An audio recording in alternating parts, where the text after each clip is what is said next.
Hi, this is Jiang.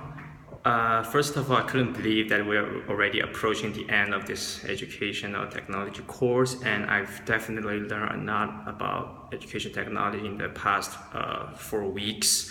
Well, first of all, talking about like how my view on technology has been changed. One very significant change is like I used to think that technology is just like a kind of extra resources in the classroom waiting for teacher or students to approach and explore, and it's not very like it's important, but it's not essential or too necessary for the class. Sometimes it could even be an obstacle if you're not properly handle it. However, after taking this course, I now think that it's like technology is not it's not that difficult to approach as I thought it used to be. And also I think that when talking about technology, it's not just an extra resources. It should be naturally fitting to the teaching environment. It should be part of the classroom, which means that we should never use technology just for the sake of technology, sort of just using PowerPoint or using document projector to show students your lesson plan, while you can also perfectly do it while writing on the board. And also I think it's kind of important because now I also think that technology should also focus more on students, like how they explore and learn technology, and how they will understand why they should use technology.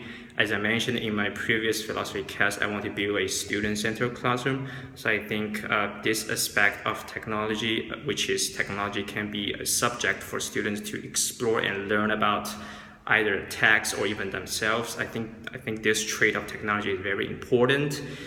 And to sort of answer you, like what activities in this course changed my point of view. First of all, I think that the first activity I want to mention is the case study. It's the case study in which we assess two different teachers use technology to teach students about voting, and to sort of keep them updated and follow up with the election process, and using technology to show how the voting system works. And I think it's a very decent and detailed case study, and it did show me the right and the wrong way to use technology and how it should be naturally embedded into the lesson plan or classroom. I think the case study is pretty useful. Another activity I want to mention, which is even more important, I think, is the activity that led us to learn how to use an online tool and teach our classmates how we should use it in our lesson plan. And like I said, I used to think that technology could be a little bit clunky and maybe kind of difficult to put into a lesson plan sometimes. But not until like when I got this hands-on experience, hands-on approach to really learn an online tool and use it, I just found out that it's free, like it's free to access, it's easy to use, and both teachers and students can explore it. And not until I have this experience that I just realized like technology can just fit into our lesson plan perfectly and so naturally. Like I never realized all of this until I had this experience of learning technology myself, and to sort of put this technology into my lesson plan and pitch it to my classmates. So I think this kind of activity is also pretty important.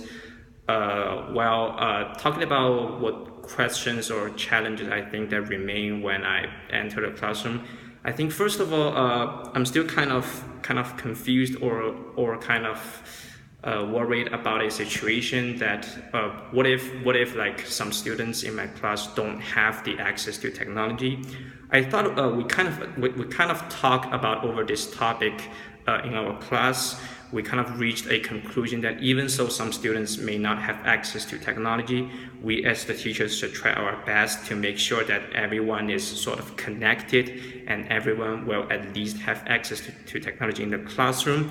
I totally agree with this conclusion, and I will definitely take this attitude into my classroom if I successfully become a teacher in the future. But I think the question still remains, and I guess it's still a very huge problem for teachers to use it to deal with in the future, especially if I'm teaching in a class and let's say like 1/3 of the students will have problem with technology, like their parents wouldn't allow, or they don't have access to internet at home, or whatever problem it is, it's gonna be a huge difficulty in using technology in the classroom. Another problem is I'm kind of not say confused or worried, but I'm kind of curious about is like, what if some students are totally not interested in technology itself? I mean, yes, we did design a lesson plan for this course by the end of the 4th week, but we never really put this lesson plan into practice.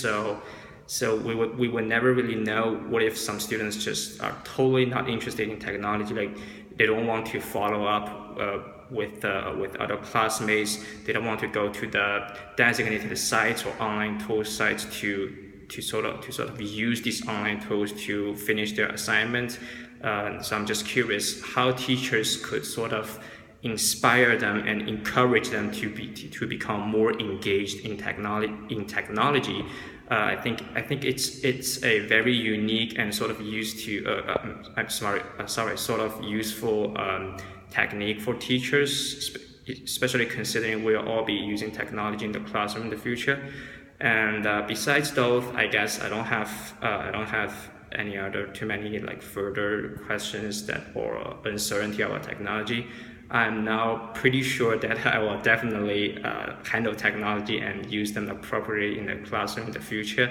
And I'm kind of looking forward to if I can become a teacher and to sort of build a student-centered classroom in the future. I'm looking forward to sort of let technology play a very important role in this process, and let students, both students and teachers, can explore technology and learn more about the class, the text, technology, and even themselves.